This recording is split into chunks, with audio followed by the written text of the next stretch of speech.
Hi friends, this is Ravi and welcome to Kumar TV Telugu tech YouTube channel అండి. First time మన ఛానల్ని చూస్తున్నట్లయితే కనుక ఖచ్చితంగా సబ్స్క్రైబ్ చేసుకుని నాకు సపోర్ట్ చేయండి. అట్ ది సేమ్ టైం ఈ వీడియోని పూర్తిగా చూడండి. మీకు నచ్చితే లైక్ చేయండి, మీ ఫ్రెండ్స్తో కూడా షేర్ చేయండి. ఈరోజు మనం ఈ వీడియోలో ఒక జేపీఈజీ ఫొటోస్ ఉంటాయి కదా, వాటిని మనం అడాబ్ ఫోటోషాప్ 7.0ను ఉపయోగించి పిఎన్జీ ఇమేజెస్లోకి ఎలా మార్చాలో చూద్దాం. ఎందుకంటే మనం ఫోటోషాప్ని ఉపయోగించి వాటిని పిఎన్జీలోకి మారిస్తే చాలా క్వాలిటీగా వస్తాయి అన్నమాట. అంటే మొబైల్ ఫోన్స్లో చాలా అప్లికేషన్స్ అయితే ఉంటాయి, కానీ పిఎన్జీలో ఫోటోషాప్లో చేస్తే ఇంకా మంచిగా వస్తాయి అన్నమాట. సో దానికోసం ముందుగా మనం అడాబ్ ఫోటోషాప్ 7.0 అయితే నా దగ్గర ఉంది. దాన్ని నేనైతే ఓపెన్ చేశాను అనమాట. ఇక్కడ ఫైల్ అనే ఆప్షన్ కనపడుతుంది కదా, దీని మీద ఓపెన్ అనైనా క్లిక్ చేయొచ్చు, లేకపోతే కీబోర్డ్ మీద కంట్రోల్ ఓ అని క్లిక్ చేస్తే మనకి ఒక ఆప్షన్ అయితే కనపడుతుంది. సో ఇక్కడైతే డౌన్లోడ్ ఆప్షన్ కనపడుతుంది కదా, ఒకవేళ ఆ ఫొటోస్ మనకి ఆ జేపీఈజీ పిక్చర్స్ ఎక్కడైతే ఉన్నాయో ఆ లొకేషన్కి అయితే మనం వెళ్ళవలసిన అవసరం ఉంటుందన్నమాట. సో నేను ఈ పిక్చర్ని అయితే తీసుకున్నాను. ఇలాంటి పిక్చర్ వల్ల మనకి ఒక అడ్వాంటేజ్ ఏంటంటే, అంటే బ్యాక్గ్రౌండ్ అంతా వైట్గా ఉంది కాబట్టి దీన్ని ఈజీగా మనం పిఎన్జీలోకి మార్చవచ్చు. ఎలా అంటే డైరెక్ట్గా మనకి ఇక్కడ మ్యాజిక్ టూల్ కనపడుతుంది కదా, సో ఈ మ్యాజిక్ వాన్ టూల్ అని చెప్పేసి, సో దాని మీద క్లిక్ చేసి ఈ బ్యాక్గ్రౌండ్ మీద క్లిక్ చేస్తే ఇదంతా సెలెక్ట్ అవుద్ది. బ్యాక్గ్రౌండ్ అంతా సెలెక్ట్ అయిందనమాట. సో డైరెక్ట్గా మనం డిలీట్ బటన్ మీద క్లిక్ చేస్తే బ్యాక్గ్రౌండ్ అంతా మనకి ఎరేజ్ అయిపోతుంది. సో ఎరేజ్ అయిపోవటం వల్ల మనం ఒకసారి కంట్రోల్ డి ప్రెస్ చేస్తే ఇది డీసెలెక్ట్ అవుతుంది. ఇది మనకి ఇప్పుడు పిఎన్జీ లాగా మారిపోయిందనమాట. సో మనం దీన్ని ఏం చేయాలంటే, ఇక్కడ ఫైల్ మీద క్లిక్ చేసి సేవ్ యాజ్ అనే ఆప్షన్ కనపడుతుంది కదా, దాని మీద క్లిక్ చేసి ఇక్కడ ఫార్మేట్ పిఎన్జీ సెలెక్ట్ చేసుకోవాలి.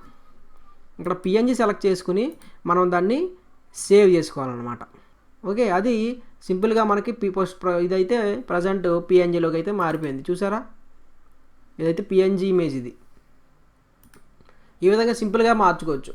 ఒకవేళ బ్యాక్గ్రౌండ్ కనుక డిఫరెంట్ కలర్స్ ఉన్నవైతే కనుక కొంచెం బ్యాక్గ్రౌండ్ మార్చడం అయితే, అంటే ఒకవేళ కొన్ని ఫొటోస్కి మనకి బ్యాక్గ్రౌండ్ డిఫరెంట్ కలర్స్ ఉంటే అవి పిఎన్జీ ఇమేజెస్లోకి మార్చడం కొంచెం కష్టం అవ్వచ్చు. అప్పుడు మనం ఏం చేస్తాం, మనం ఒక టూల్స్ కనపడుతున్నాయి కదా, దీంట్లో మనకి ఇక్కడ ఒక టూల్ కనపడుతుంది చూడండి, మనకి లెఫ్ట్ సైడ్ టూల్స్లో ఇక్కడ ఒక టూల్ అయితే కనపడుతుంది కదా, పెన్ టూల్. ఈ పెన్ టూల్ని తీసుకుని మనం జాగ్రత్తగా బార్డర్ అంతా కట్ చేసుకుని అప్పుడు మనం బ్యాక్గ్రౌండ్ని డిలీట్ చేసుకుని పిఎన్జీలోకి అయితే మార్చుకోవచ్చు.